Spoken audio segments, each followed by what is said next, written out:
থেকে শুরু করে এস তরুণশীল যে বিএনপির রাজনীতিকে হাল ধরছেন, আজকে তিনি প্রত্যাশী বাংলাদেশ জাতীয়তাবাদী সনাতনী দল প্রত্যাশী।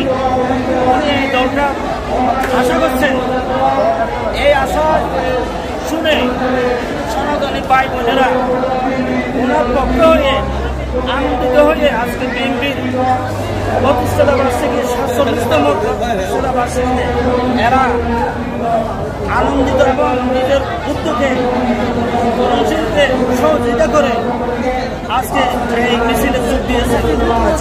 আসসালামু আলাইকুম ও নমস্কার। আজকে শোকরিয়া উপজেলার বিএনপির প্রতিষ্ঠা বার্ষিকী ৪৭তম আমি তরুণশীল বাংলাদেশ জাতীয়তাবাদী সনাতনী দল বিএনপি প্রত্যাশী আমার সনাতন ধর্ম ভাই ও বোনদেরকে নিয়ে আমি আজকে এই প্রতিষ্ঠা বার্ষিক ৪৭তম অনুষ্ঠানে আমরা যোগদান করেছি।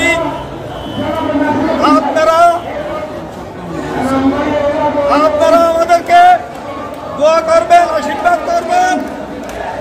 আমরা যেন বাংলাদেশে জাতীয়তাবাদী সনাতনী দল বিএনপি এটা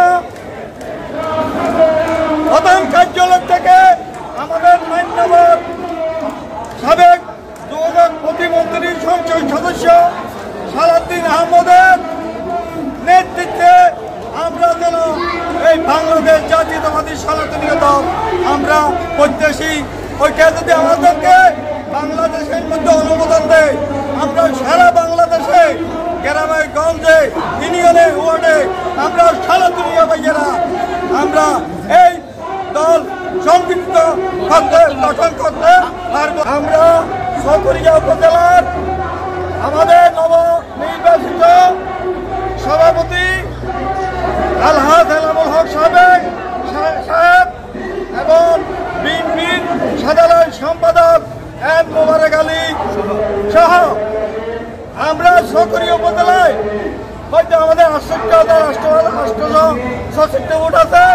আমরা যদি এনাম ভাইয়ের মোবারক ভাইয়ের বাংলাদেশ জাতীয়তাবাদী দলের নেতৃবৃন্দ যদি সহযোগিতা পাই, আমরা সালাউদ্দিন ভাই যখন জাতীয় নির্বাচনে তাদের সিংহাপুর নির্বাচন করবে, আমরা সনাতনী ভাইয়েরা বিপুল ভোট দিয়ে সালাউদ্দিন ভাইকে জয়যুক্ত করবো।